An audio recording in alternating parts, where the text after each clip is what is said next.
Assalamualaikum warahmatullahi wabarakatuh.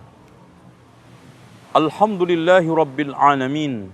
Wassalatu wassalamu ala ashrafil anbiya'i wal mursalin Muhammadin wa ala alihi wa sahbihi ajma'in. Walhamdulillahi rabbil alamin. Tidak ada satupun manusia selain para rasul, para nabi yang tidak pernah berdosa. Bahkan Rasulullah sallallahu alaihi wasallam mengatakan, kullu bani Adam khatta'un wa khairul khatta'ina tawwabun. Setiap anak Adam pernah melakukan dosa. Dan sebaik-baik orang yang berdosa adalah yang mau menyesali akan dosa-dosanya dengan cara bertaubat, taubatan nasuha. Malah Allah Subhanahu wa taala menantang lewat satu hadis, lau lam tudznibu, kalau seandainya kalian tidak bisa berbuat dosa, la dhahaballahu bikum, Allah akan lenyapkan kalian, wala ja'a biqaumin yudhnibun, dan Allah Subhanahu wa taala akan ganti kaum yang bisa berbuat dosa. Thumma yastaghfirullaha ta'ala, kemudian mereka beristighfar kepada Allah Subhanahu wa taala, faghfarallahu lahum, Allah mengampuni mereka. Dengan demikian, kita sebagai seorang muslim yang ingin sukses, yang hari-hari selalu dipenuhi dengan dosa, tidak ada cara lain, tidak ada solusi kecuali kita harus bertaubat kepada Allah Subhanahu wa taala. Dengan demikian, ciri seorang mukmin al-muttaqun, orang yang beriman dan bertakwa. Walladzina idza fa'alu fahishatan aw zalamu anfusahum dzakarullaha wastaghfaru lidunubihim wa may yaghfiru dzunuba illallah wa lam yusirru ala ma fa'alu wa hum ya'lamun. Walladzina fa'alu fahishatan aw zalamu anfusahum dzakarullah, yaitu mereka yang ketika melakukan perbuatan keji atau mendolimi dirinya dengan kemaksiatan, cepat ingat Allah. Karena dia sadar tidak ada zat yang mengampuni dosa kecuali Allah. Maka seharusnya seorang mukmin ketika berbuat dosa tidak curhat sama manusia, siapapun orangnya, termasuk ulama besar. Curhatlah kepada Allah. Dan sifat utama seorang muttaqin adalah walam yusirru ala ma fa'alu wa hum ya'lamun. Tidak terus-menerus melakukan kemaksiatan sementara dia sadar itu dosa. Sehingga ada suatu kaidah, tidak ada dosa besar bersama istighfar, dan tidak ada dosa kecil karena dilakukan israr, yaitu terus-menerus. Dan istighfar memiliki faedah, taubat memiliki manfaat sangat besar. Sehingga Rasulullah SAW mengatakan, wa innahu la yughanul qalb, sungguh hati saya kadang gundah. Wa inni la astaghfirullah ta'ala mi'ata marratin fil yaum, sehingga saya beristighfar kepada Allah 100 kali dalam satu hari. Namun terkadang ada di antara sebagian orang bertaubat mampu menghentikan total kemaksiatannya dan berubah menjadi orang baik, istiqomah. Tapi ada yang sebagian mau istiqomah, tetapi kadang-kadang tergoda melakukan kemaksiatan kembali, tapi cepat kembali lagi kepada kebaikan. Ada yang sebagian mereka melakukan maksiat, tetapi tidak selang lama kembali lagi, maksiat lagi, tobat lagi, kembali lagi. Tapi ada yang mencoba untuk bertaubat, tetapi setelah itu kembali ke maksiat, tidak bisa keluar dari kemaksiatannya lagi. Karena masih banyak rayuan hawa nafsu dan setan untuk bertahan di dalam kemaksiatan tersebut. Maka di sini dibutuhkan sikap. Yang pertama adalah al-ilm, yaitu ilmu, terutama ma'rifatullah, ma'rifatul rasul, ma'rifatul dinil Islam. Dengan keilmuan, apalagi ilmu tersebut bermanfaat, membuat orang tersebut mengetahui hak-hak Allah. Demi Allah, kalau seandainya Semua hamba ini mengetahui besarnya rahmat Allah dan besarnya dosa dia, maka tidak ada kecuali sikap malu. Kemudian yang selanjutnya tidak kalah pentingnya adalah berpegang teguh dengan ajaran Allah Subhanahu wa taala. Berpegang teguh dengan agama Allah Subhanahu wa taala. Karena dengan cara itu dia akan cenderung lebih bisa istiqamah. Dengan cara itu dia akan lebih bertahan di atas kebaikan, tidak gampang kembali kepada keburukan.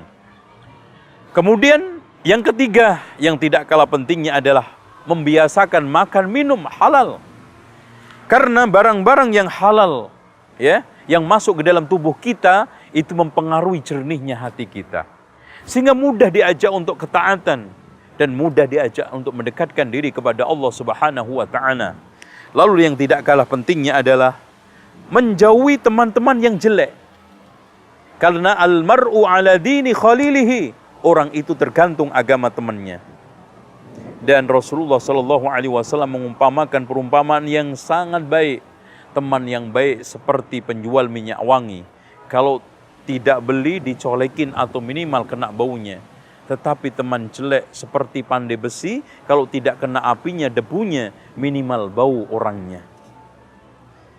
Walaupun kita tidak melakukan maksiat, tetapi perlakuan jelek teman kita akan dengan mudah dinisbatkan kepada kita. Lalu yang tidak kalah pentingnya adalah menjauhi berlebihan di dalam makan, minum, bergaul, bicara, atau nongkrong-nongkrong. Ini juga membuat keruh, orang sulit untuk kembali kepada pangkuan Allah, kembali kepada ketaatan dan meninggalkan berbagai macam pelanggaran dan maksiat kepada Allah. Dan yang tidak kalah pentingnya, kita harus membaca dan membiasakan bacaan istighfar. Kenapa? Karena ibarat sekarang orang maksiat itu seperti anak jahat, jelek, durhaka yang diusir orang tuanya dari rumah. Tetapi kalau anak tersebut merengek-rengek, meminta dimaafkan, dan terus mengetuk pintu agar dibukakan, maka suatu ketika ibu yang penyayang itu akan membukakan pintunya. Dan Allah Subhanahu wa ta'ala lebih penyayang daripada semua itu. Dan yang tidak kalah pentingnya, kita harus berlindung dari syaitan, dari godaan syaitan yang menjerat manusia pertama dengan kekufuran dan kesyirikan. Kalau tidak bisa, maka dijerat dengan kebid'ahan, tapi tidak bisa juga dijerat dengan dosa-dosa besar. Kalau tidak bisa juga dijerat dengan dosa-dosa kecil. Dan kalau gagal pun dijerat dengan sibuk perkara mubah, meninggalkan wajib, kewajiban-kewajiban terlantar karena yang perkara-perkara mubah. Dan yang selanjutnya sibuk dengan perkara yang utama, meninggalkan yang utama, sibuk dengan tahajud sehingga sholat subuhnya tidak dikerjakan, sibuk dengan sedekah, utang tidak dibayar, dan yang terakhir dibunuh. Inilah cara-cara setan untuk menghancurkan, untuk melumatkan anak Adam.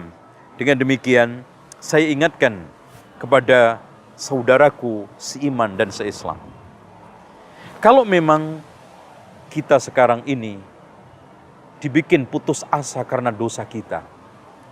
Aduh, saya bertobat juga, dosa lagi, bertobat dosa lagi. Udah tidak bertobat. Camkan bahwa Anda mati membawa dosa lalu bertaubat, itu lebih baik daripada mati membawa dosa tidak bertaubat. Taubat yang lalu untuk dosa yang lalu, ini dosa lagi, saya harus bertaubat kepada Allah Subhanahu wa ta'ala. Dan mumpung masih ada kesempatan, innallaha yaqbalu taubatal abdi ma lam yughargir. Allah akan menerima taubat hambanya selagi nyawa tidak di tenggorokan.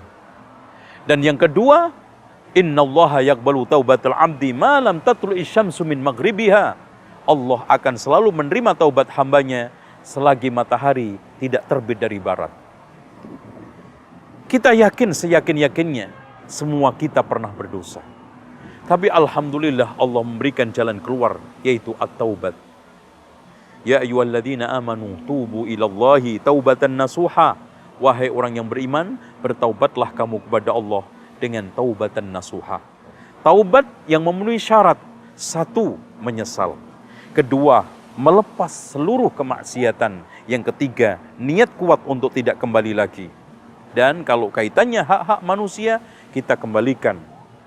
Dan juga yang tidak kalah pentingnya adalah ikhlas bukan karena motivasi duniawi, atau karena jabatan, atau karena sakit, tapi saya meninggalkan maksiat hanya karena Allah Subhanahu wa Ta'ala. Dan kata Rasulullah sallallahu alaihi wasallam, tuba liman mala'a sahifatahu istighfaran katsira. Sungguh sangat sukses, sungguh sangat hebat orang yang memenuhi catatan amalnya dengan istighfar yang sangat banyak. Astaghfirullahaladzim alladzi la ilaha illa huwal hayyul qayyum wa atubu ilaih. Mari kita sekarang mulai meninggalkan yang buruk untuk menuju kepada kebaikan. Tidak ada sesuatu yang sulit untuk ditinggalkan, kemaksiatan apapun. Dan jangan putus asa, Allah Subhanahu wa Ta'ala mengampuni dosa seluruhnya. Wa may yaghfirudz dzunuba illallah, termasuk syirik, kufur, zina, lesbian, homoseksual, dan berbagai macam dosa-dosa lain seperti memakan riba dan yang lainnya. Demikian, semoga Allah Subhanahu wa Ta'ala menjadikan kita innallaha yuhibbut tawwabina wa yuhibbul mutatahhirin, termasuk ayat ini. Dan kita memohon kepada Allah Subhanahu wa Ta'ala, semoga Allah Subhanahu wa Ta'ala mengambil kita kembali kepada Allah dalam keadaan bersih, tidak ada dosa.